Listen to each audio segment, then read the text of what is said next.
Hare Krishna.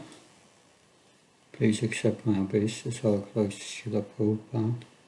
Om Jnana Tivrandasya Jnanasla Shlaka Sakshunritam Yena Tasmai Shri Gurave Namah.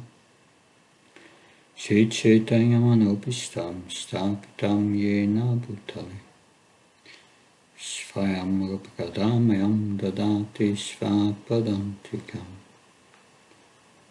Vandeyam Shiru Shiyuda Padakamalam Shiru Vaishnavam Sha Shirupam Jagajatam Saganaragnatam Vitam Tam Sajivam Sadvaitam Savadutam Parjana Saitam Shri Krishna Chaitanya Devam Shri Radha Krishna Padan Saganalita Shivishakam Vitam Sha He Krishna Karuna Sindhu Dina Bandhu Jatpate Gopesha Goprakanta Radhakanta Namastate Tapta Kansana Gaurangi Radhe Vrindavaneshwari Vishabhana Sutadeve Pranamama Haripriye Frankha Kalpta Visha Kripa Sinubhevasha Bhattanam Pavanabhyo Vaishnavyo Namo Namah Jaya Shri Krishna Chaitanya Prabhu Nityananda Shri Advaita Gadadhar Shiva Sati Gaura Bhakta Vrinda Hare Krishna, Krishna Krishna, Hare Hare, Hare Ram, Ram Ram, Hare Hare. Recording in progress. So today we will continue with chapter 14, in which Lord Krishna will explain the highest yoga system. He will establish pure devotional service as a super excellent process for absorbing the mind in the absolute truth. But the chapter starts with an inquiry from Uddhav.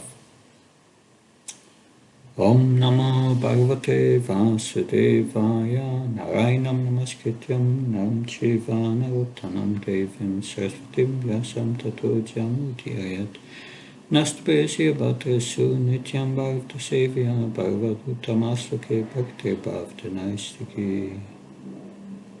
Text 1. Shri Uddhav Uvacha Vadante Krishna Shreyamsi Bauni Brahmavadina Desham Vikalpa Padanyam Utaho Ekamutyata. Can someone read the translation, please? Sri Uddhav said, My dear Krishna, the learned sages who explain Vedic literature recommend various processes for perfecting one's life. Considering these varieties of viewpoint, my Lord, please tell me whether all these processes are equally important or whether one of them is supreme. Thank you. So Uddhav wants to reveal what the best process is. Because not all processes lead to the ultimate goal, pure love of God. Some only gradually elevate the consciousness of the living entity. So we will read now first the commentary of Bhaktivedanta Saraswati Maharaj.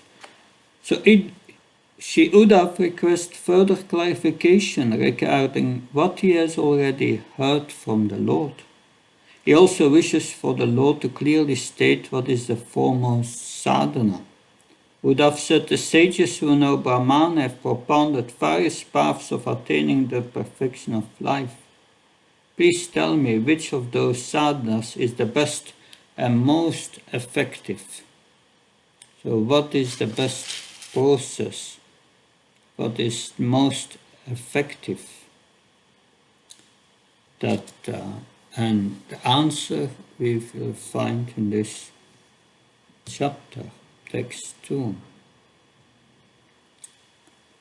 Bhavato darita svamin bhaktiyoho napekshitaha nirasya savta sangam yenatva visanmanaha.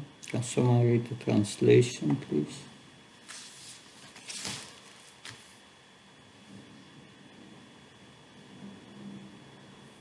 My dear Lord, you have clearly explained the process of unalloyed devotional service, by which a devotee removes all material association from his life, enabling him to fix his mind on you. Yes. So, pure devotional service is a supreme process for fixing the mind in the supreme truth, Lord Krishna. The question is, can everyone practice this process? So, a method that gives the highest perfection, that's primary, but let's read Bhaktivedanta Sarasvati's commentary, purport. In this chapter, it is firmly established that pure devotional service is the super excellent process for absorbing the mind in the absolute truth. Lord Krishna, next, the absolute truth, which is Lord Krishna. So next the question will be raised whether everyone can engage in devotional service, or is such practice limited to select few. So the mind is very unsteady, and so by utilizing one's good intelligence, one must remain firmly fixed in devotional service so that one can ultimately attain the association of the Supreme Lord in his transcendental abode. This is the only intention of Lord Krishna speaking with Sri Uddhav. So now, in the next 11 verses, Krishna will give an introduction to his conclusion. Text 3. Shri Bhagavan vacha kalena nasta palaye Vāniyam veda samchita Mayada bhamane bhakta dharmayasyam atmaka. Read the translation, please. Supreme Personality of Godhead said, by the influence of time, the transcendental sound of Vedic knowledge was lost at the time of annihilation. Therefore, when the subsequent creation took place, I spoke the Vedic knowledge to Brahma because I myself am the religious principles enunciated in the Vedas. Thank you. So the Vedas ultimately recommend devotional service to the Supreme Lord. And Lord Krishna is the reservoir of all pleasure, and his devotees directly enter into the Lord's ladini, or pleasure-giving potency. Fixing one's mind on Lord Krishna is not possible without devotional service. So one who has not developed this attraction to Lord Krishna cannot restrain the senses from inferior engagements. But with a contaminated heart, one cannot directly receive, because with a contaminated heart, one cannot directly receive the transcendental message. So, the purport, Bhaktivedanta Sarasvati Maharaj. The transcendental objective is distinct from the objects enjoyed by material senses and is realized by the perception of transcendental sound vibration. In the conditional state of existence, a living entity is not capable of appreciating the transcendental sound vibration of the Vedas. For had Brahma was instructed by the Supreme Lord about the supreme religious principles, but for those who are attached to sense gratification, Bhagavatam is not easily understood. That is an obstacle to understand that text 4. Tena pukta saputraya manave purvachaya sa Tattabrihadayo hrinam saptabhama maharsaya. Translation, please.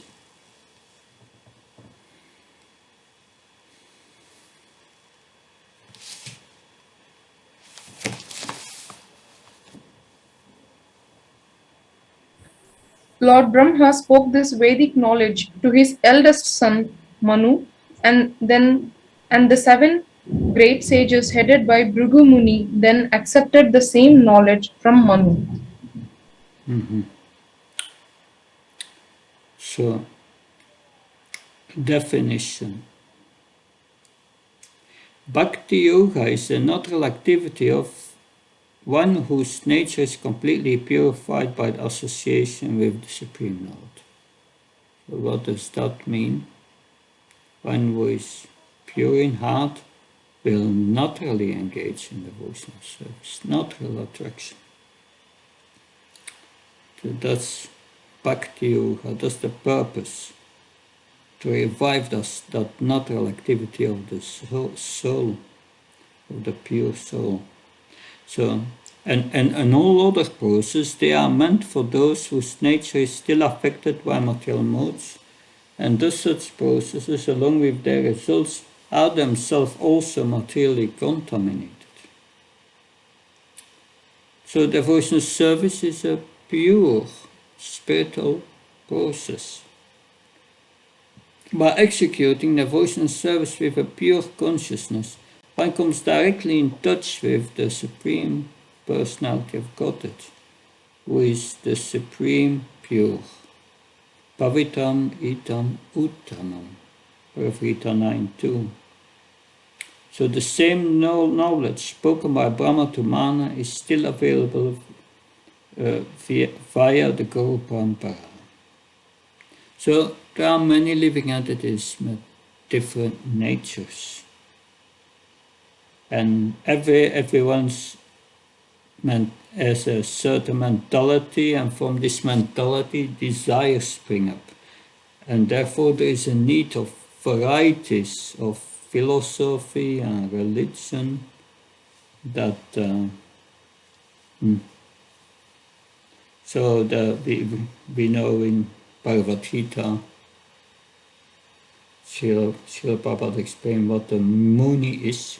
A Muni cannot agree with the opinion of another Muni. They have to bring something new. But they are only dealing with the shadow, with the material nature. It is mental speculation, a shadow of reality. It is absurd to think that we can know the absolute truth in that way. That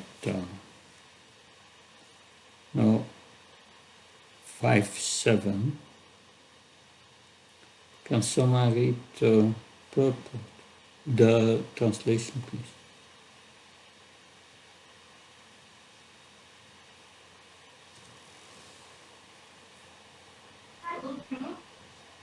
From the forefathers headed by Bhrigu Muni and other sons of Brahma appeared many children and descendants who assumed different forms as demigods, demons, human beings, Guhakas, Siddhas, Gandharvas, Vidyadharas, Charanas, Kindavas, Kinnaras, Nagas, Kimpurushas, and so on. All of the many universal species, along with their respective leaders, appeared with different natures and desires generated from the 3 moods of material nature. Therefore, because of the different characteristics of the living entities within the universe, there are a great many Vedic rituals, mantras, and rewards. Thank you.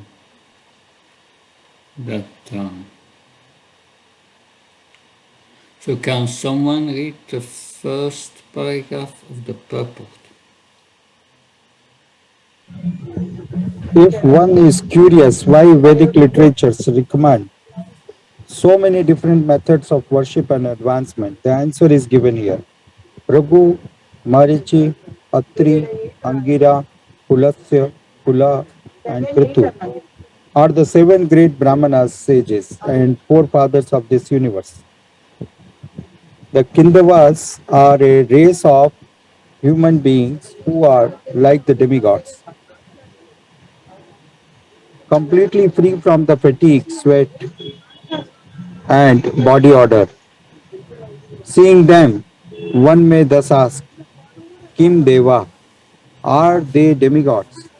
Actually, they are human beings living on another planet within the universe. The Kinnaras are so called because they are Kinchin Nara, or a little like human beings. The Kinnaras have either a human head or human body, but not both, combined with a non-human form.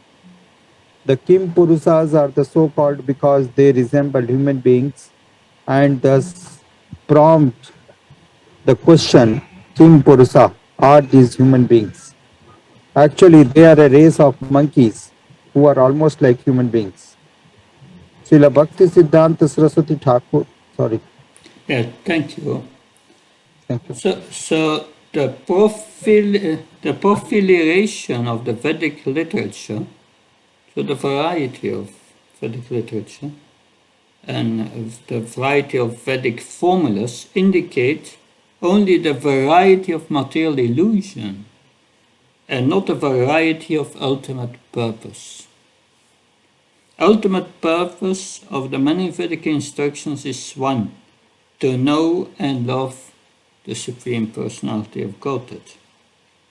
And Srila Bhaktivedanta Saraswati Maharaj writes, according to the degree of aversion to the Lord, Vedic mantras have taken various shapes to fulfill the desires of sense enjoyers. That, is commentary, text 8. Evam prakriti vashitrayat pityante matayoninam parampayena keshanchit vashanta matayo pare. Translation, please.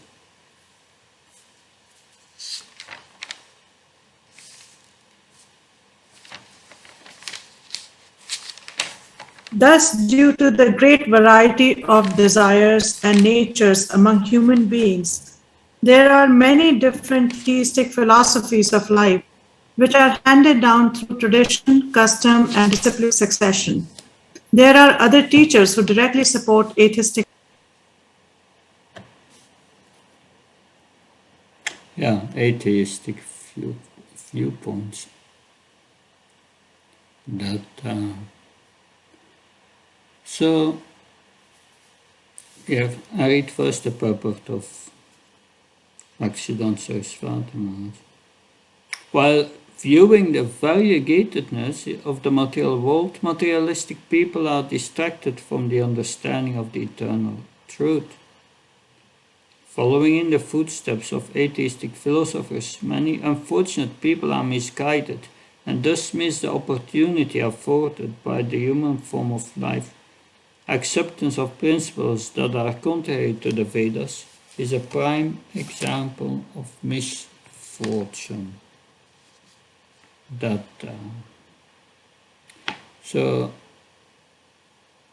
there is some arrogance in theism. They claim they know everything. Illusion is taken the shadow and declare it to be reality without knowing the substance.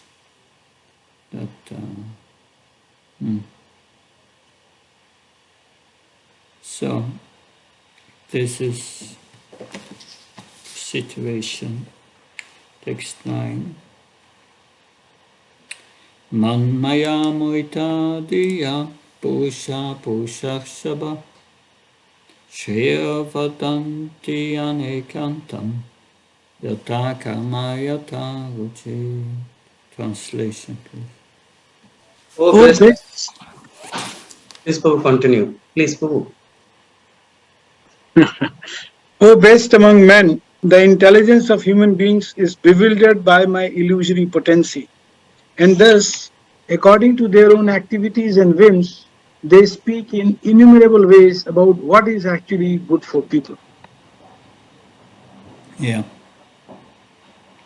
Yeah, like we see when Maharaj Pariksit arrived at the Ganga and sat down, deciding to fast until death and to fix his mind on Lord Vishnu.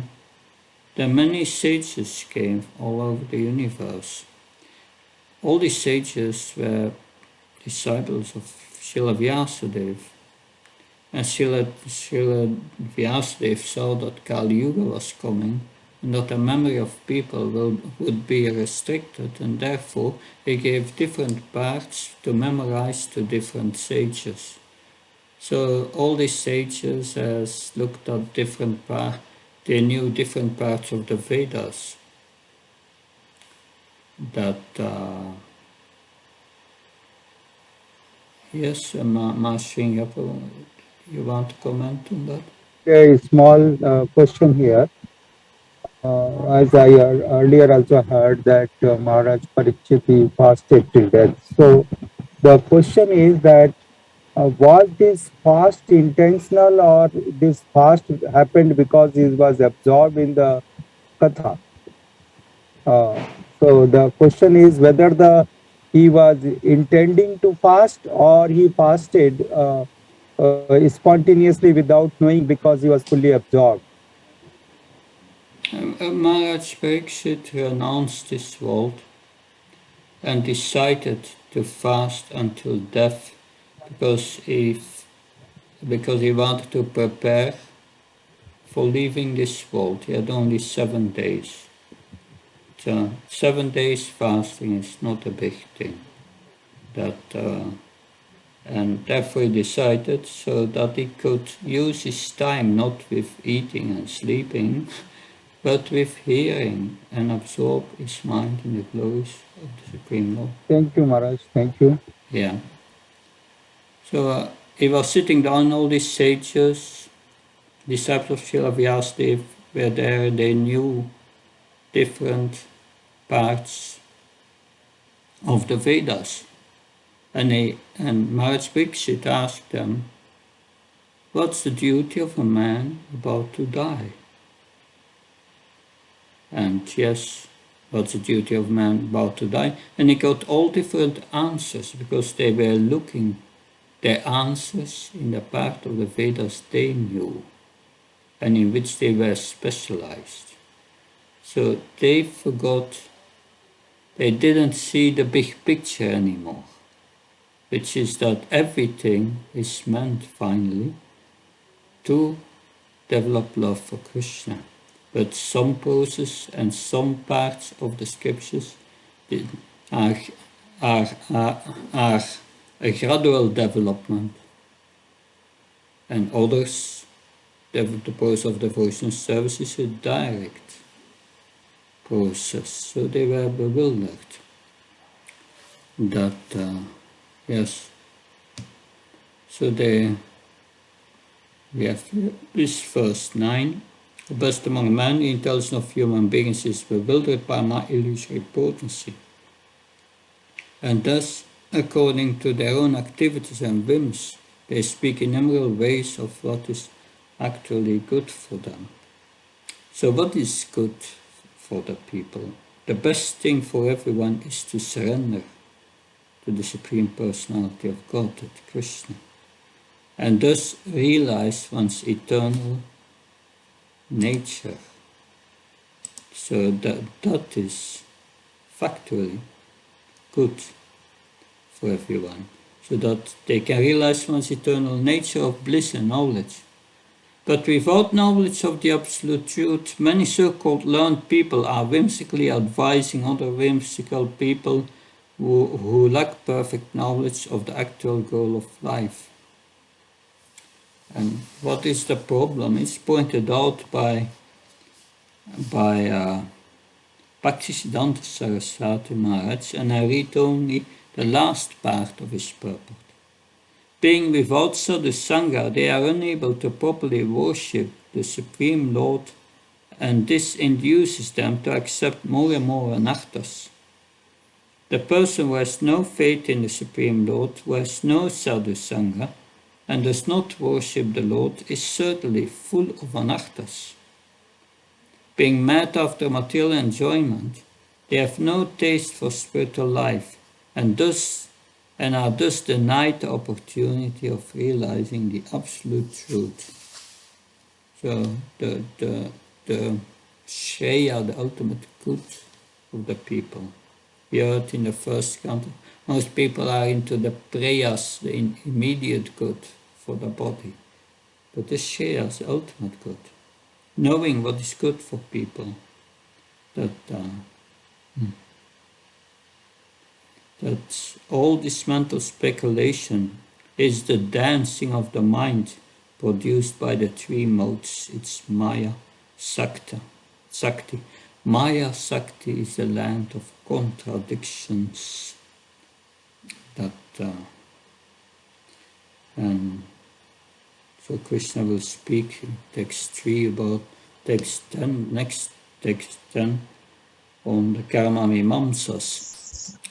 Dhammam eke yatas anye kamam satyam dhammam samam anye vadanti svartam va aishvayam tyagabhojanam kasichyaknam tapodanam vardhane niyamam yamam.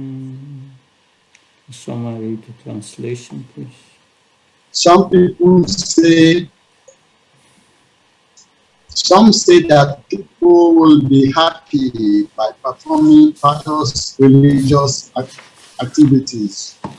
Others say that happiness is attained through fame, sense gratification, truthfulness, self-control, peace, self-interest, political influence, opulence, renunciation, consumption, sacrifice, penance, charity, vows, regulative duties of strict disciplinary regulations.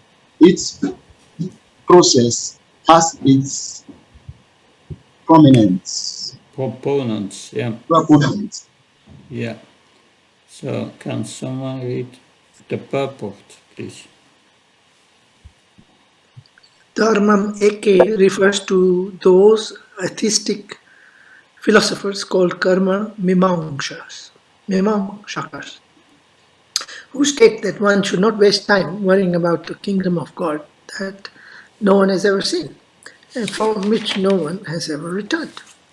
Rather, one should expertly utilize the laws of karma, performing fruitful activities in such a way that one will always be well situated. Concerning fame, it is said that as long as the fame of a human being is sung in the pious planets, he may live for thousands of years in material heaven. Kamam refers to Vedic texts like the Kama Sutra, as well as millions of modern books that advise one about sex pleasure. Some people state that the highest virtue in life is honesty. Others say it is self-control, peace of mind, and so on. Each viewpoint has proponents and scriptures. Others say that law, order, and morality are the highest good, whereas still others propose political influence as the real self-interest of human beings. Some state that one should give away one's material possessions to the needy. Others state that one should try to enjoy this life as far as possible. And others recommend daily rituals, disciplinary vows, penances, and so on. Maya Sakti, the land of contradictions. proposed by Bhaktivedanta Saraswati Maharaj. Generally, people conclude that the religiosity, economic development, and sense gratification are true life's objectives. The quest for fame is a kind of happiness enjoyed on the mental platform and is certainly illusory. There are many people who advocate that peace can be attained by remaining aloof from the intoxication of material enjoyment. Materialists become absorbed in the attainment of prosperity. Ascetics become obsessed with rejecting material prosperity, while others are concerned by accumulating huge stocks of grain and other food items. These are all anarthas. Anarthas. That is what they cultivate. That right a business. Text 11. Adyantavanta evaisam lokha karma vinirmita dukodarkastamo nishta kshutramanda chacharpitaha. Translation, please.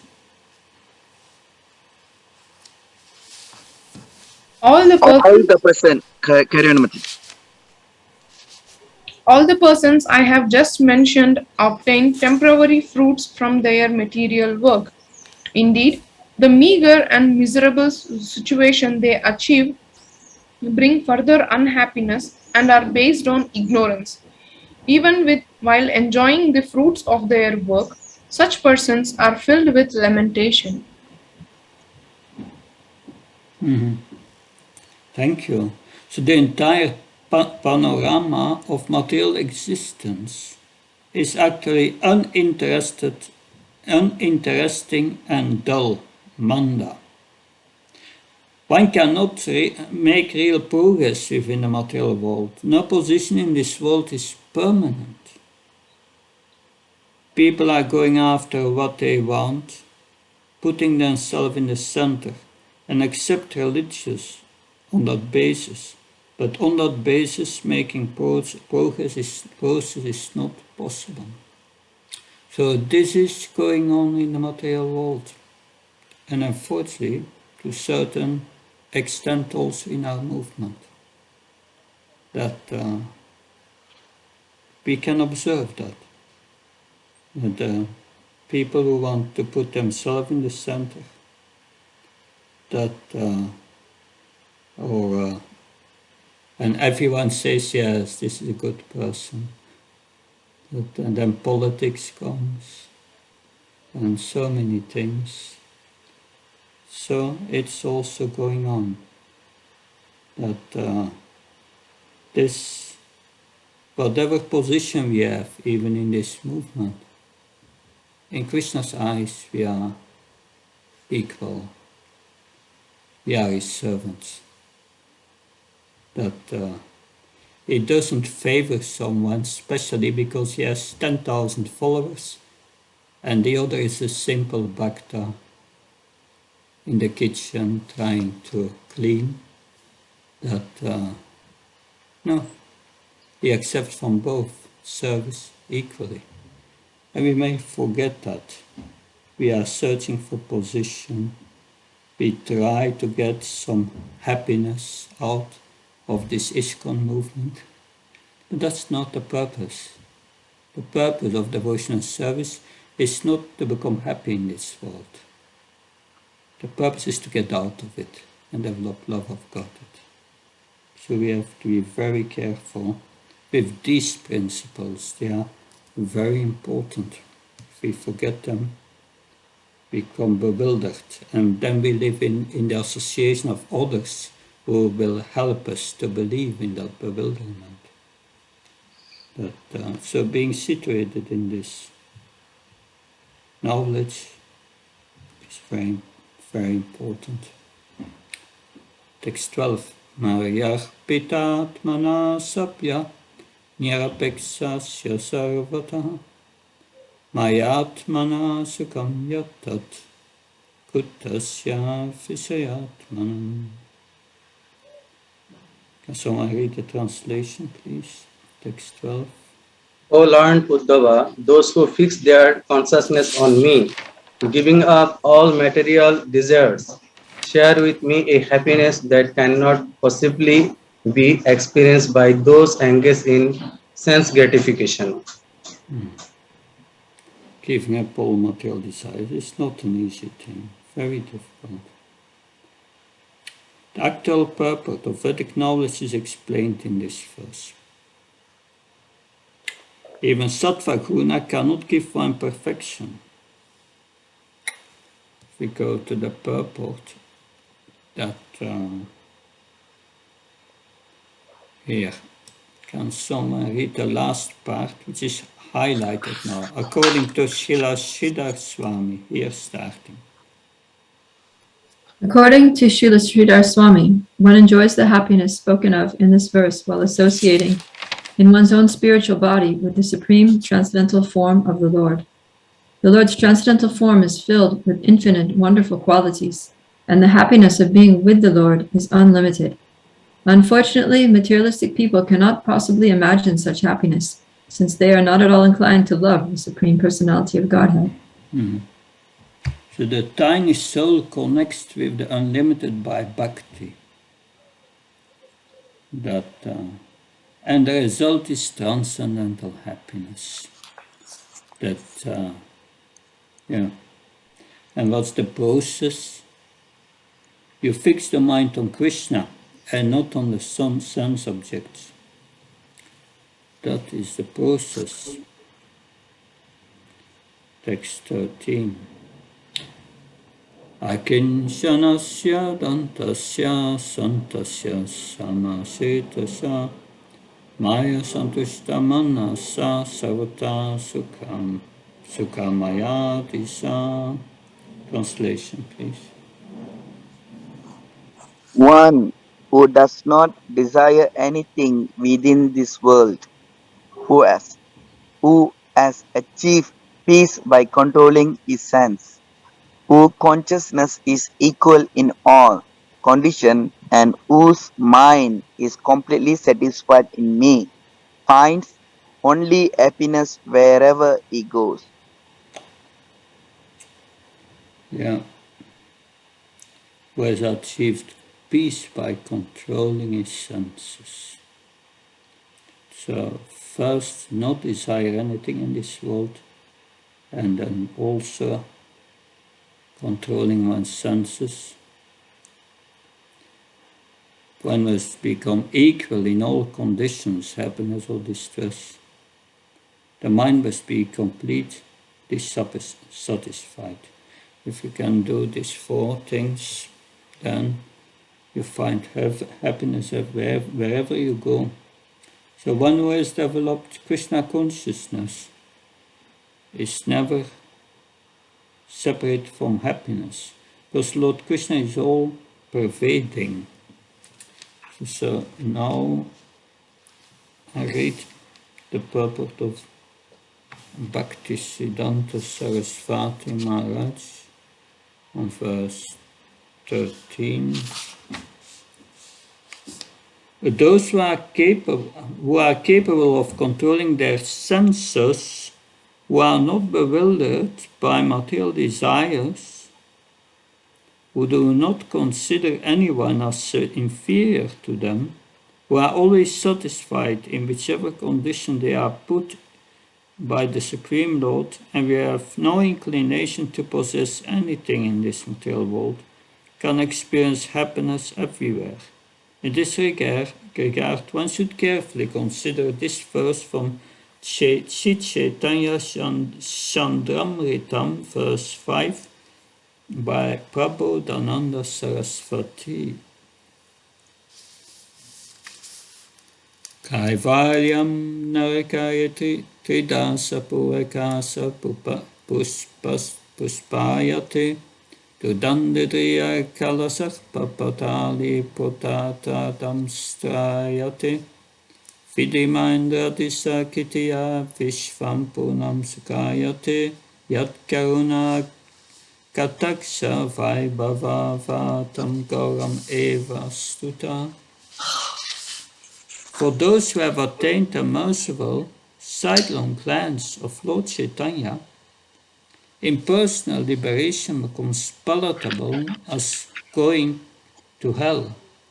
The heavenly cities of the demigods become as enticing as flowers imagined by the floating in the sky. The poisonous fangs of the untamable black snakes of the senses are broken. The whole world becomes full of joy, and Brahma, Indra, and all other great demigods become insignificant as tiny insects. Let us glorify that golden complexion of Lord Chaitanya. So this is the process. Somewhere or other, fix your mind on Krishna.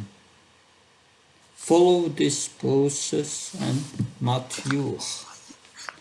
That is the message. 14.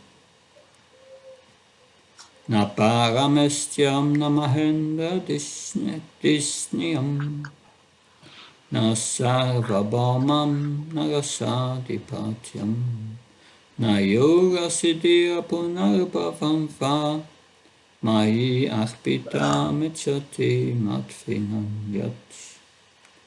Can someone read the translation, please?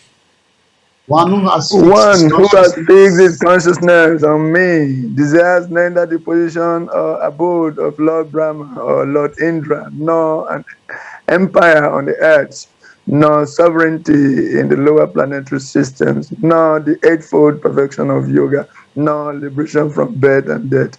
Such a person desires me alone. So, that's, yes. This is text 14. That, can someone read also the purport, please?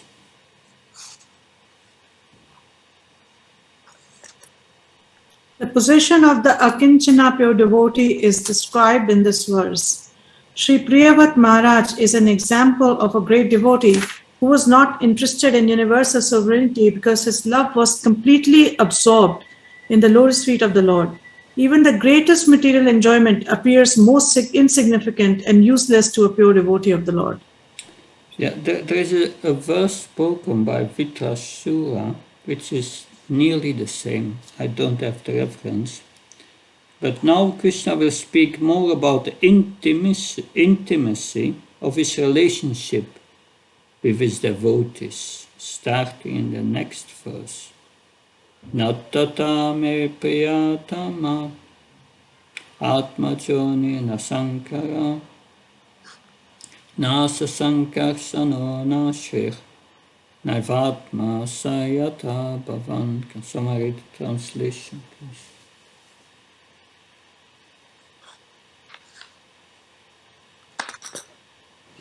My dear Uddhava, neither Lord Brahma, Lord Shiva, Lord Shankarasan, the goddess of fortune, nor indeed my own self are dear to me as you are. So, now the Lord describes his love for his devotees. None of these great personalities is as dear to the Lord as his pure devotee Uddhava.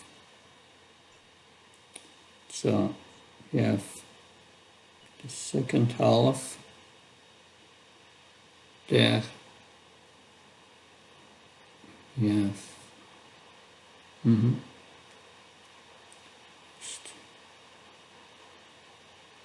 it starts here. Can someone read from here till the end? Srila Madhvacharya.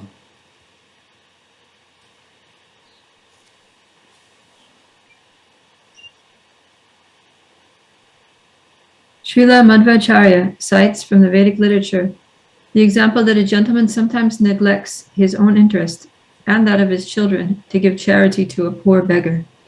Similarly, the Lord gives preference to a helpless devotee who depends completely on his mercy. The only way to obtain the Lord's mercy is through his causeless love, and the Lord is most lovingly inclined towards those devotees who are most dependent on him, just as ordinary mothers and fathers worry more about their helpless children than about those who are self-sufficient. Thus, even if one lacks any material qualification, one should simply depend upon the Supreme Personality of Godhead without any other interest, and surely one will achieve the highest perfection of life. So, essential in this purport is the Lord is lovingly inclined towards his devotees who are most dependent on him. That, so, can someone also read the purport of Srila Vishwanath Chakravarti Thakur? It's on the screen.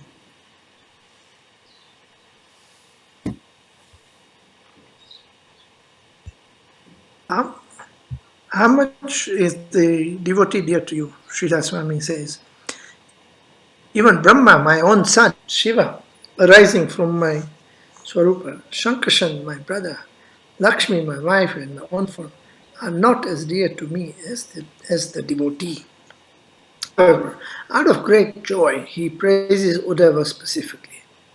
Through Brahma and others are also, though Brahma and others are also devotees, their identity as son, Amsha, or wife, is more prominent than their devotee portion.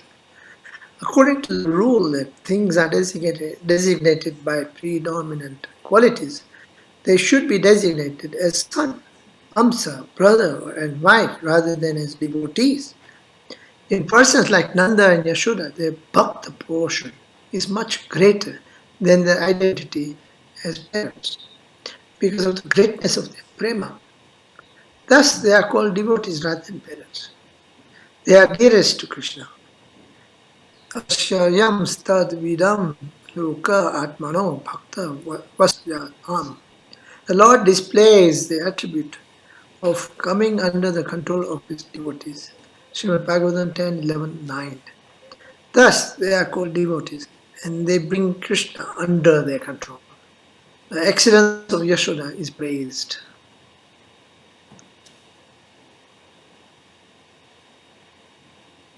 Should I continue, Maharaj? Yes. So, Nemam Virincho na bhavo Sri api anga samshraya sadam libere gopi yat tat prapya vimukti dat. Neither Lord Brahma, nor Lord Shiva, nor even the goddess of fortune, who is always the better half of the Supreme Lord, can obtain from the Supreme Lord, the deliverer from this material world, such mercy as received by Mother Yashoda. Srimad Bhagavatam 10, 9, 20. Another meaning is, among all these devotees, you are the dearest. Hear this from my mouth. Among all the devotees, Uddhava is the best. The gopis, however, are the best of all, since Uddhava prayed from the dust from their feet. This is the conclusion of the Vaishnavas. Thank you. Yeah, in the Brihad Bhagavatamrita of Sanatana Goswami there, Narada Muni is searching for the best Vaishnavas, and he comes finally to the gopis. That so Krishna reciprocates with their love, according to the intensity of their love, according to the way they depend on him, he reciprocates. That text 16. Nirapeksham munim santam nirvaram samadakshanam anuvachami aham nityam puchyetyam virena. So please read the translation. With the dust of my devotees' lotus feet, I desire to purify the material worlds, which are situated within me. Thus, I always follow the footsteps of my pure devotees, who are free from all personal desire, wrapped in thought of my pastimes, peaceful without any feelings of enmity, and of equal disposition everywhere. Thank you. That, so with the dust of my devotees' lotus feet, I desire to purify the material world. You remember why when Sudha Vipra left Dvarka after his visit to Krishna, Krishna did not offer him to drive him with his chariot to his home, but he wanted him to walk because he wanted him to purify the material world. Thus he always follows the footsteps of my pure devotees, who are free from all personal desire. They are free from all this personal desire. They always think of him. They are peaceful and no feelings of enmity, equal disposition everywhere. 5 characteristics mentioned here. But what's the principle here, what is described? The principle is that devotional service can only be obtained from the dust of the lotus feet of my devotees. You must get the mercy of these pure devotees, Krishna says. And this is an important point. Someone can read the purport, please. Just as the devotee always follows the footsteps of Lord Krishna, similarly Lord Krishna, being a devotee of his devotees, follow the footsteps of his devotees. A pure servitor of the Lord is always meditating on the pastimes of the Lord and considering how to assist the Lord in his mission. All the material universes are situated in Sri Krishna's body, as demonstrated to Arjuna, Mother Yashoda, and others. Lord Krishna is the Supreme Personality of Godhead, and therefore there is no question of impurity in the Lord. Still, the Lord desires to purify the universe situated within him by taking the dust of the lotus feet of his pure devotees. Without the dust of the lotus feet of the devotees, it is not possible to engage in pure devotional service, without which one cannot directly experience transcendental bliss. Lord Sri Krishna taught, I have established this strict rule that one can enjoy my transcendental bliss only through devotional service obtained from the dust of the lotus feet of my devotees. Since I also desire to experience my own bliss, I will observe the standard procedure and accept the dust of my devotees' feet. Srila Madhvacharya points out that Lord Krishna follows the footsteps of his devotees in order to purify them. As the Lord walks along behind his pure devotees, the wind blows the dust of the Lord's feet in the front of his devotees, who then become purified by contact with such transcendental dust. One should not foolishly look for material logic in these transcendental pastimes of the Lord. It is simply a question of love between the Lord and his devotees. Sorry. Purport by Bhaktivedanta Saraswati Maharaj. The Supreme Personality of Godhead sends his devotees into this world of material enjoyment for the benefit of the fallen conditioned souls. By observing the external behavior of the devotees, it is seen that they are detached, introspective, peaceful, friendly, and equipoised. The devotees of the Lord never engage in idle talks. They are the friends of the living entities, and they are equal to everyone. However, non-devotees cannot understand the plans and activities of the pure devotees. So he wants everyone to surrender and serve him. So he loves his devotees. So when Krishna says, I'm like this, then we get to know him. Otherwise, we see through material nature only the shadow. But we must come in contact with this substance that can someone read also the commentary of Srila Vishwanatha Bhakti Thakur, which is on the screen here. Moreover, just as the devotee follows me, I, being invisible to the devotee, follow the devotees. Sukadev has described me as Bhagavat Bhakti Mam, the Lord who is devotee of his devotees. Srimad Bhagavatam 10:86-69. The devotee the devotee contemplates my form, quality, pastimes, and associates with him. Sridhar Swami explains the word Priyaya as follows. The Lord thinks, let me purify the universe. Let me purify the universe which exists within me. Jiva Goswami says, Puyaya means let me become purified of the fruit of not being able to repay the devotee of my followers. Actually, bhakti cannot exist without taking the dust from the feet of the devotees. And without bhakti, one cannot experience the sweetness of my rasa. I have established this rule. Therefore, I also should become absorbed in the full sweetness of my rasa like a devotee by bhakti. Yeah, thank you. 17.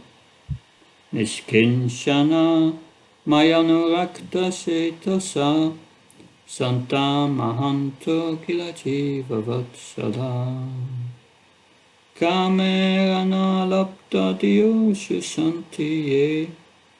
yusantite yannairapeksham nafidu sukam mama.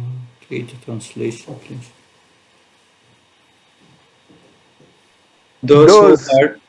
Please continue. Those who are without, carry on, Chaitanya. Those who are without any desire for personal gratification, whose minds are always attached to me, who are peaceful without false ego, and merciful to all living entities. Those who are without any desire for personal gratification.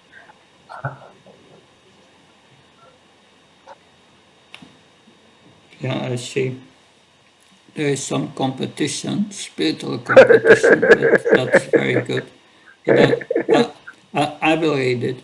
Those who are without any desire for personal gratification, whose minds are always attached to me, who are peaceful, without false ego, and merciful to all living entities, and whose consciousness is never affected by opportunities for sense gratification, such persons enjoy in me a happiness that cannot be known or achieved by those lacking such attachment from the material world.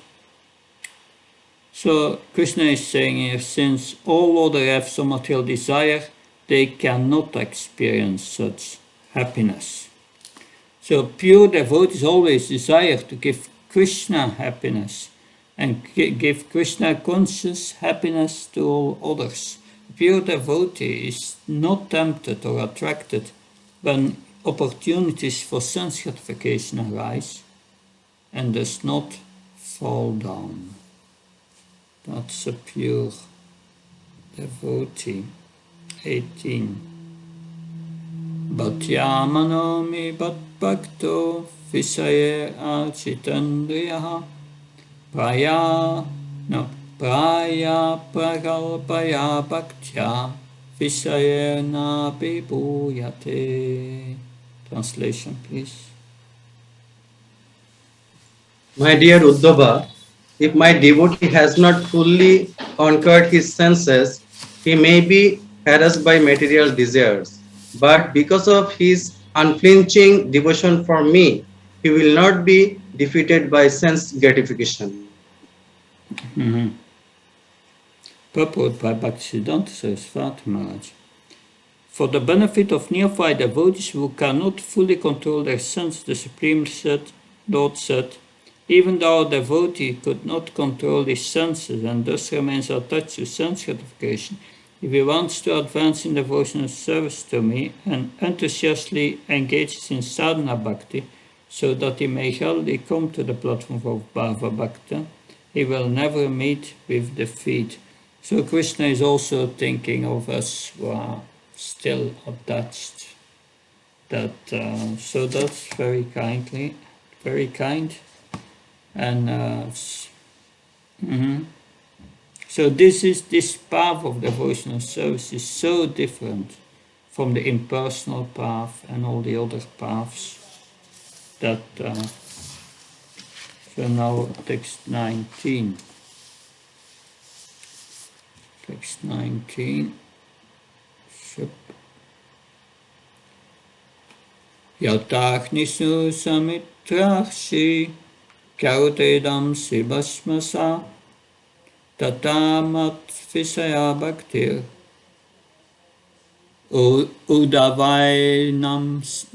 udavainam se krishnasa. Translation, please.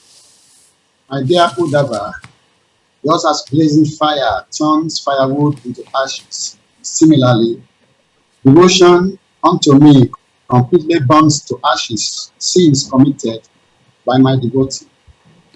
So now we will hear a lot of characteristics of devotional service. So will show the power of devotional service. Can someone read the purport, which is on the screen? One should carefully note that the Lord refers to devotion that is like a blazing fire. To commit sinful activity on the strength of chanting the holy name is the greatest offense, and the devotion of one who commits this offense cannot be compared to a blazing fire of love for Krishna. As stated in the previous verse, a sincere loving devotee, because of immaturity or previous bad habits, may be disturbed by his senses, even though he has accepted Lord Krishna as his only goal in his life. But if even by chance the devotee accidentally falls down without premeditation or indifference, the Lord immediately burns to ashes his sinful reactions, just as a blazing fire immediately consumes an insignificant piece of wood.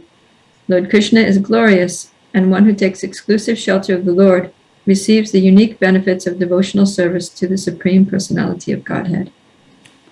So Krishna is also merciful to us, fallen souls. That's very good. 9. The purport for Bhaktivedanta Saraswati Maharaj. As long as we are intoxicated by material enjoyment, our propensity for serving the Supreme Lord is like smoldering ashes. But the moment our service attitude becomes prominent, our material inclinations are destroyed, just as a blazing fire burns wood to ashes. Lord Krishna is glorious, and one who takes exclusive shelter of the Lord receives the unique benefits of devotional service to the Supreme Personality of Godhead. So that it said, we have heard it in the 6th canto also, in the beginning, that devotional service is so powerful that there is no need for prayachita or counteracting the reactions of sinful activities. Now text 20. Na sadayati mam yogo na sankyam dharma uttava na svatyaya stapastyago yata bhaktir mamokchitaha. Read the translation, please.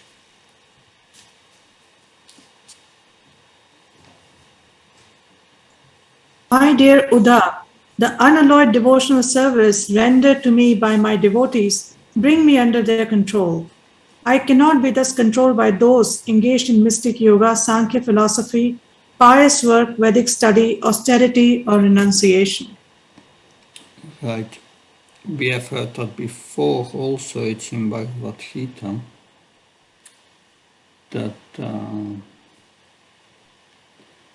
So, purport by Bhaktivedanta Saraswati. Many people think that they can achieve benefit by studying the Vedas, by performing austerities, by renouncing material enjoyment, by cultivating Sankhya philosophy, by the study of Vedanta. However, all these practices are not required for engagement in the service of the Supreme Lord. Only unalloyed devotional service is capable of satisfying the Supreme Lord.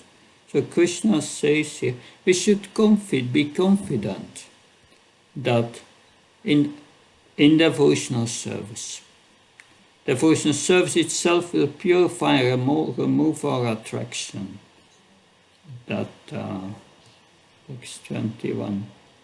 Bhaktya me kaya gaya shradayatma priyasatam Bhakti Brunati Manishta Svapakam Api Sambhavat. Someone can read the translation, please.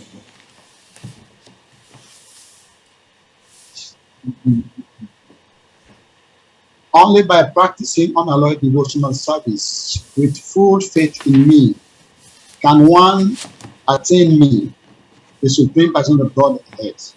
I am naturally dear to my devotee, who take me as the only goal of their loving service. By engaging in short, pure devotional service, even the dog eaters can purify themselves from the contamination of their low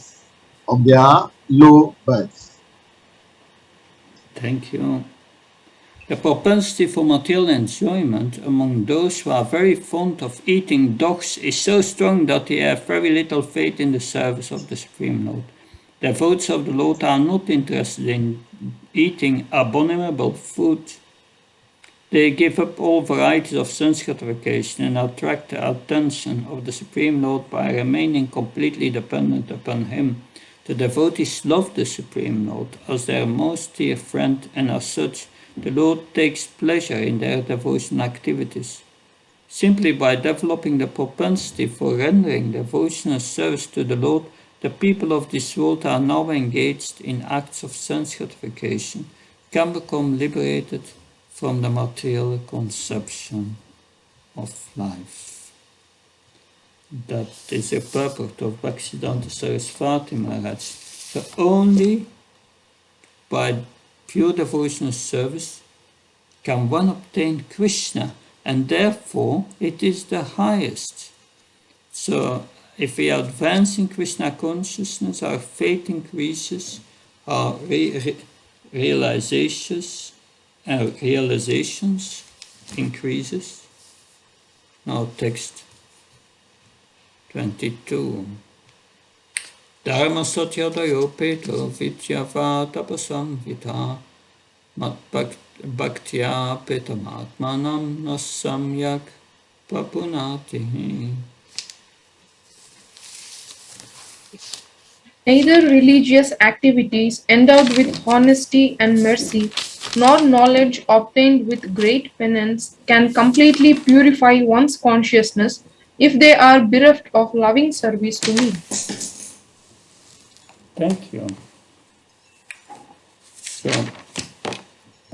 yes, that is text 22, right? Yes. So pious work, truthfulness, mercy, penances, and knowledge partially purifies one's existence. Partially. But they do not take out the root of material desires. Thus the same desires will reappear at a later time. So to purify one's consciousness, one must practice devotional service. Pure devotional service to the Lord uproots one's material desires, so that there is no danger of relapsing into a degraded life of material gratification. Everything is incomplete and imperfect without loving devotional service to the Lord.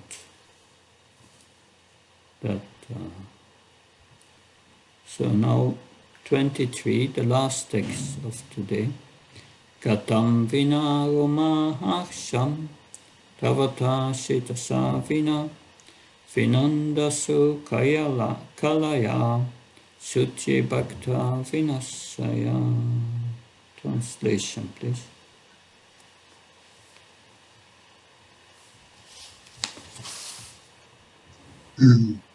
If one's if one's hairs do not stand on end, how can the heart melt? And if the heart does not melt, how can tears of love flow from the eyes? If one does not cry in spiritual happiness, how can one render loving service to the Lord? And without such service, how can the consciousness be purified?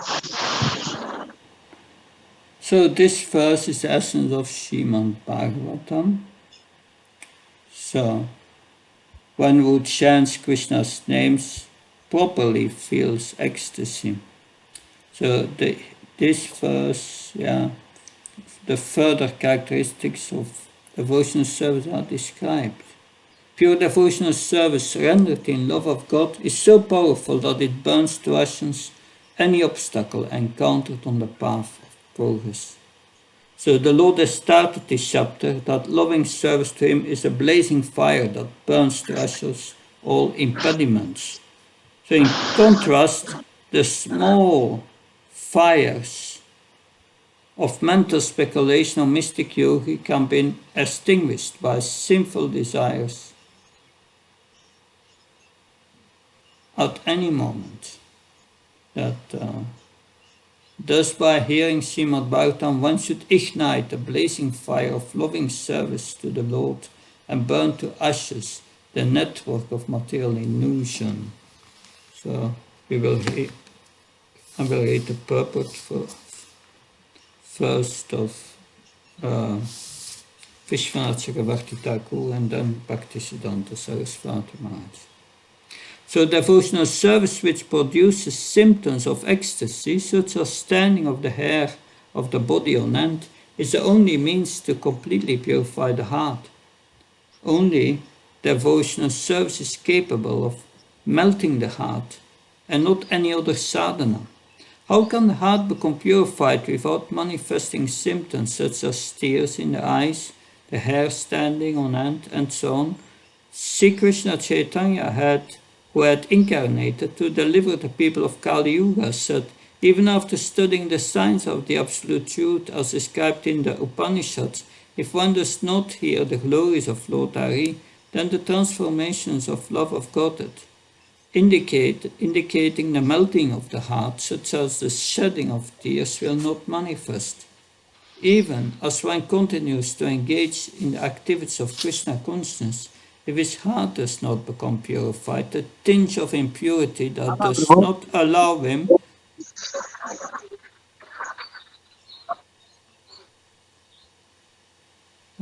repeat. Even as one continues to engage in the activities of Krishna consciousness, if his heart does not become purified, the tinge of impurity that does not allow him to directly see the Lord will remain. This impurity is burned to ashes only by pure devotional service and not by the small fire of the cultivation of knowledge.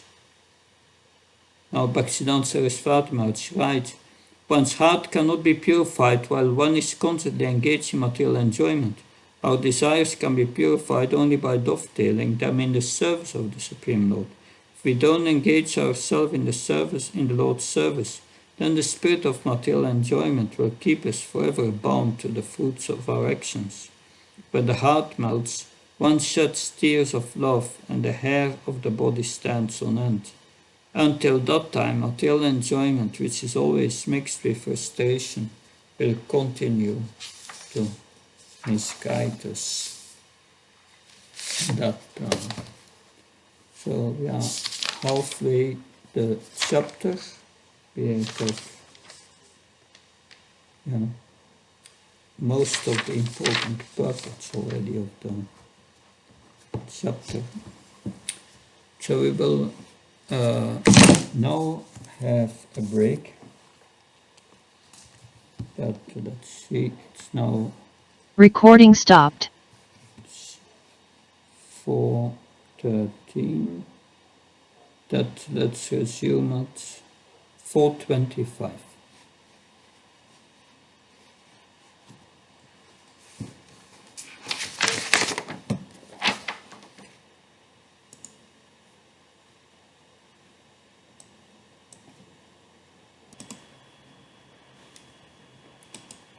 Hare Krishna.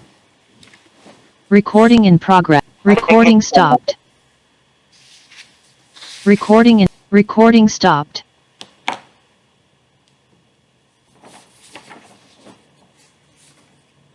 Recording in progress. Okay. Got any questions?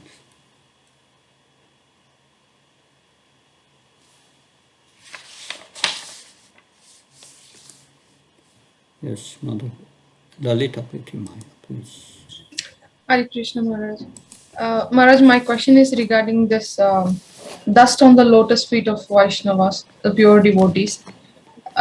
So this instruction, this means like by following their instructions, we please them, and by that we receive the mercy of them. Is it like that, or if we get a chance to personally collect their lotus feet dust physically, can we collect them? Both are powerful. Yes, both are powerful. But more important is to follow the instructions of the spiritual master, of the advanced devotees, to get their mercy. So Vani is more important. Yeah. So yes, but both are there. Because the dust that has touched the lotus feet of the Vaishnavas, but of course also the dust that has touched Krishna's transcendental body, we see in the pastimes. That I'm here in Prague, and this morning I gave was a verse of chapter 23 of the 10th canto of the Brahmanas' wives, how they were seen as gurus by their husbands when they came back. But they became great devotees by their contact with the Pulindas. But the Pulindas, the forest dwellers, they became great devotees by collecting the dust mixed with saffron particles, which dust Krishna's body which came from the breasts of the gopis, the Gorkum, and when it touched Krishna's bodies. And by collecting that dust and putting that on their bodies, they made spiritual advancement. So that indicates also the dust on the lotus feet, the dust that is of the great devotees. So I remember that, because there are three things which are very powerful collect from the Vaishnavas, is the dust that they touch their lotus feet, the water with that wash their lotus feet, and the remnants of their prasad. So when these Russian devotees for the first time visited Mayapur, and they had gone to so much tribulations in Russia, and then they were very humble when they arrived, and the devotees could see that in Mayapur, and they made a plan.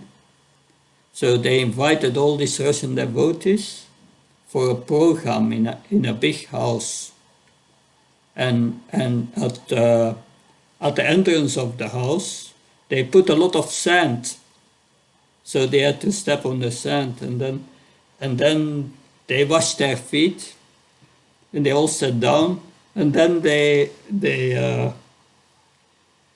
offered them prasadam, but put so much on their plate they could not eat it.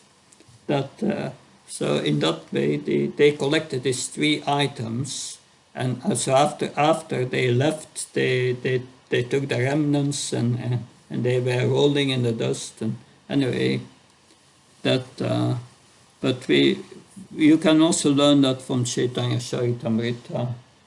There are also many stories like that. So it's very powerful. But still, for us, following the instructions of Srila Prabhupada, and we will get to mercy. That we don't have to go to that endeavor and embarrass devotees like that. Is okay, Mother Lalita? Yes, Maharaj, thank you so much. And regarding this remnants, so some devotees say that without asking their permission, we should not accept, like we should not take their remnants. So is it like we can take them when if it is left over in the plate, we can take them, or we should ask for their permission, Maharaj? Well, it's the etiquette to ask it, but if not, it's still powerful. It's still powerful. Hare Krishna, thank you. Yes, Pavitra Prabhu, please. Hare Krishna Maharaj. Thank you, Maharaj, for the wonderful explanation. Maharaj, I want to refer you to text number 15. 15. 15, okay. Yeah. Mm-hmm. My dear Uddhava, even Lord Brahma, Lord Shiva, Lord Shankarshan, the goddess of fortune, Lakshmi, and indeed my own self are not as dear to me as you are. Krishna spoke the same to Arjuna in the Bhagavad Gita.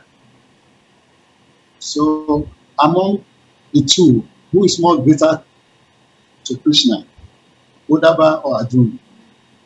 Well, they are both in Sakyaras. That's difficult to say. I cannot say, but Krishna reciprocates with our pure devotion and with the intensity of that pure devotion. And Krishna says also in Bhagavad Gita, one who preaches this knowledge and give it to others of Bhagavad Gita is very dear to me, and no one will ever be more dear to me. So Krishna is expressing here what makes one dear to him. And it doesn't matter if someone is more dear than one another. These small differences, that doesn't make us much wiser, I think. But the principle is Krishna is equal to everyone, and for his devotees, they are all dear to him. He appreciates their service, and he reciprocates with them. So that's an important point here. He reciprocates with them in love. And that is very special. And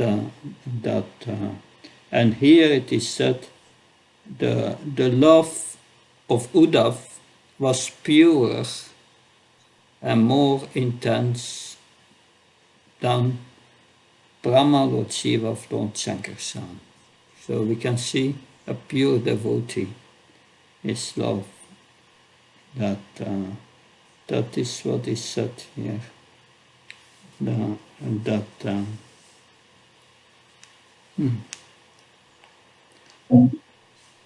So we can see here.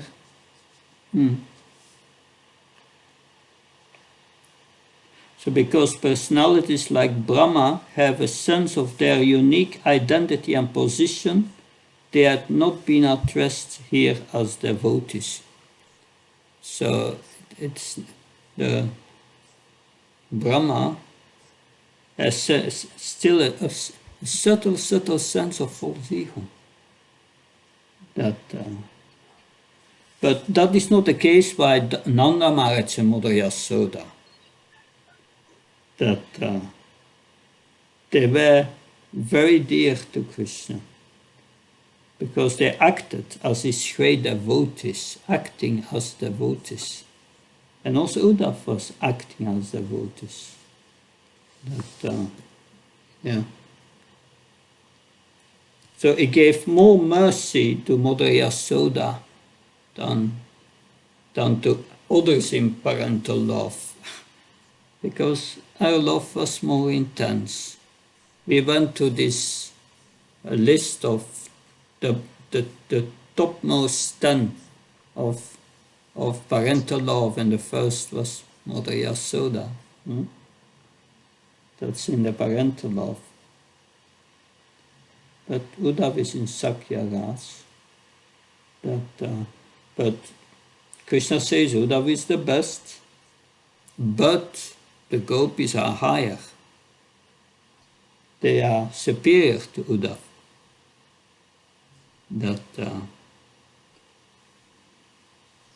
So in that way, you have the best and those who are better than the best. So it's not such a chronological or a logical hierarchy which we can make with our intelligence. It's intensity of love, the surrender to Krishna.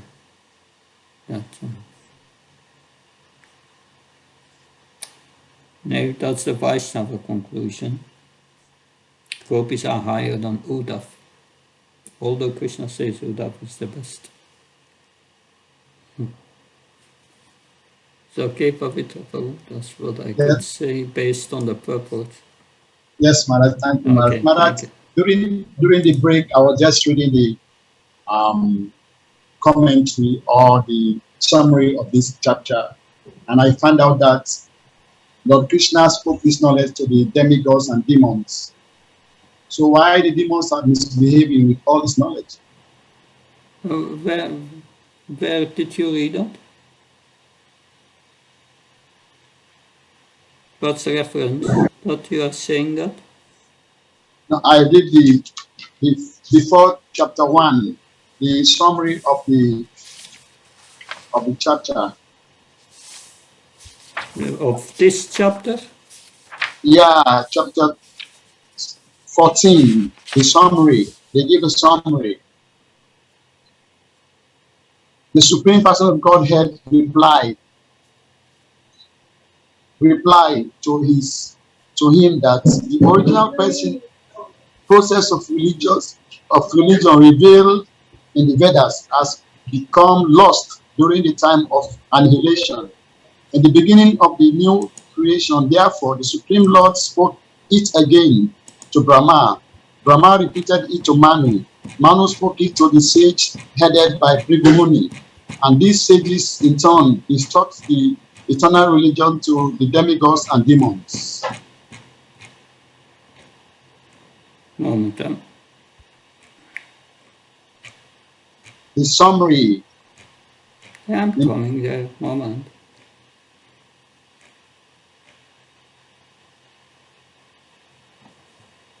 So, and these sages in turn instructed the eternal religion to the demigods and demons. Yes, they are instructed in it.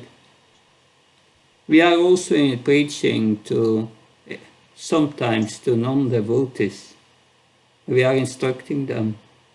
Are they accepting it all? When you preach, Pavitra Prabhu, they all say, oh my, that is good, let's surrender immediately. Pavitra Prabhu told us. Are they all doing like that?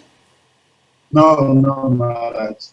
So Krishna preaches to, through these sages, even to the demons. That although he says in Bhagavad Gita, be careful with it. You will get certain reactions if you do that. But of course, this knowledge means also certain parts of the Vedas that Sukracharya was instructing the demons in Karma Kanda. There's also the Vedas. It also leads to Krishna. It's a gradual path. But Karma Kanda, they like the demons because that allows them to enjoy more and more in next life. That's good. And they like a spiritual master like Sukracharya who tell them how to enjoy according to the scriptures. So yes, we try to preach to the demons also, sometimes with great risk. Does that help, Pavitra?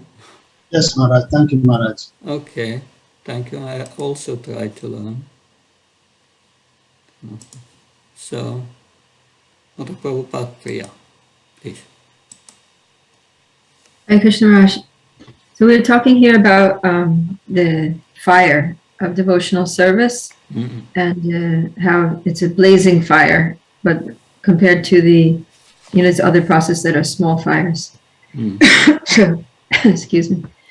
What I was wondering is, because you said that if the fire is not hot enough, then some pure impurities will remain in the heart, and that will prevent us from achieving the goal of seeing Krishna, loving Krishna. So how do we know if the fire is hot enough to do the job? Well, I've personal experience through the years that so after 10 years the heart by chanting Hare Krishna become purified, but still you are attracted to this, and the mind said, yes, do this, you can use it in Krishna's service, yes, you can enjoy also, but you enjoy. Yeah, and you scroll on the internet and you do research. Yes, maybe I will do it. Should I do it? Should I not do it? But finally, you never do it because you have a good sadhana, and finally you understand. But the mind has a tendency to look at all these things and to analyze and make plans, but you never do it. This making plans means the heart is not completely pure. We must give it up completely. Of course, if you have a good sadhana, you make these plans, then while you're making your plans, Krishna gives you ideas, and yes, okay. Like you want, you have the idea of getting a motorbike. I can use in my devotional service a motorbike, and then the next moment you go on the internet and you see pictures of one who had just an accident with a motorbike, and then you say, oh no, I will not do. So Krishna helps you not to do these things. But yes, at least that's my experience in the run. It takes a while, then the mind still wants to go and want to do this, but you never do it, and in your research finally you come to the conclusion, no, I don't. I'm not going to do it finally. But it's a waste of time, and it's a misuse of intelligence because the heart is not pure yet. So that was I was thinking of, if you spoke about that, of my own experience of going to all these mental things of the mind. It's, yeah. So when if we're still making plans, even if we don't do them, but if we're still making plans and meditating on sense enjoyment, then that means that our fire of bhakti is not hot enough. Yeah. Then still we must the fire must be higher so that we can burn it.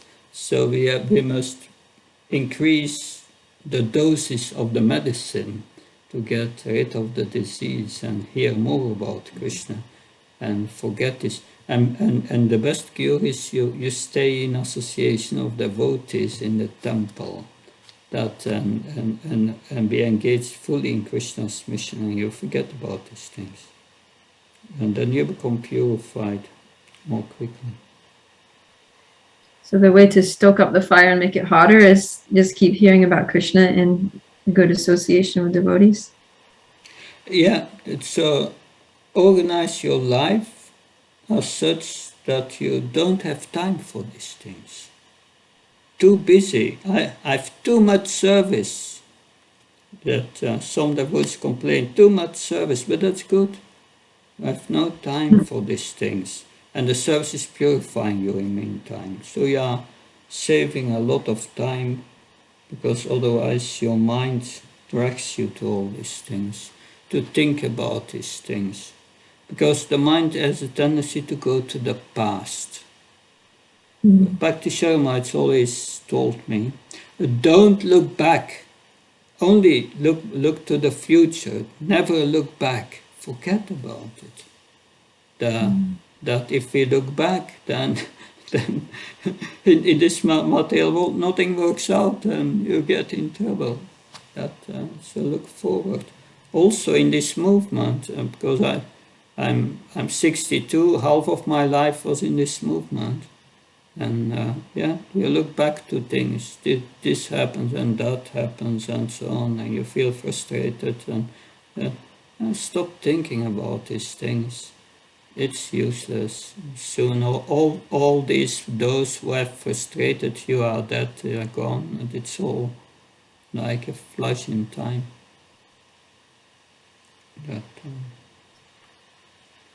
It's okay. That's very, very good advice, Maharaj. Thank you. Well, I need to hear that. It's my own struggles that I'm sharing. What can I do? Okay, good. Good. Singapore, please. Sorry, Maharaj, this is not directly connected with today's talk, but how Krishna is, Sukracharya, Krishna says in Bhagavad Gita that I am Krishna Kavi, and that he is the guru of demons. So, Krishna is the guru of demons. Yeah, Sukracharya, he was teaching the Vedas correctly. He was teaching Karma Kanda. Krishna says in the beginning of this chapter here, there are many processes, and not everyone is ready to take the process of devotional service. The demons, they don't accept Krishna. They are not ready for it. So therefore Karma Kanda is there, which helps them gradually to go up gradually, when it makes them to come to the platform of piety. When they come to the platform of piety, they will understand. So it's a gradual process. But the error made by Srila Vyasa, he put in the Vedas too much emphasis on these things, and forgot to promote the essence, which is the process of devotional service. Does that help? Thank you, Maharaj. Thank you so much. Thank you. Okay, thank you. Chaitanya Prema. Hare Krishna. Hare Krishna, Maharaj, Dandava Pranam, so glories to you. Thank you very much for this beautiful presentation and for taking us through this to this level. I wanted to clarify something about these demons and devotees stuff. I was thinking that, yes, just as Maharaj Pranga said, the demons, Sukracharya is the teacher of the demons, teaching the Vedas. And we have Brihaspati also. Mm-hmm. So, teaching, the demigods. So I was thinking that the demigods and the demons, they are both relevant to balance each other. that just as temptations are necessary in the life of a devotee, so that the devotee can be on his toe, he should not take things for granted, he should not become complacent. That these temptations, these demons are there to always push the demigods to take shelter of Krishna. So if there is a committed demon, the committed demon will become very powerful. If there is an uncommitted devotee, it will be defeated by the committed demon. So I was thinking that in the universal drama, the demons are playing their part, the demigods are playing their parts. Just as in the Bhagavatam somewhere, it said that the sweetness of happiness is sweeter to those who have tasted distress. So in this world of duality where there is up and down, day and night, happiness and distress, both work together to refine us and propel us to eventually take shelter of devotees, as much as of Krishna, as much as old age is a disease, is a devotee. Old age is a devotee. Diseases are devotees. Death are devotees. Death is a devotee. To remind us that this material world is not our home. That we need to take shelter, we need to surrender, we need to do our business of surrendering very fast. So if we look at it, all these dualities are existing only on the material tabernacle. Beyond the duality is Krishna. And Krishna actually liberated both the demons he killed and the devotees. So I was just thinking that the demons their presence is necessary. So that the devotees can take more shelter also. Yeah, suppose there are no demons, then to whom should we preach? So, yes, this world is for the rectification of the conditioned souls. And suppose you are a demigod and everything is good, and you stay in the material world. So there are the demons to wake them up.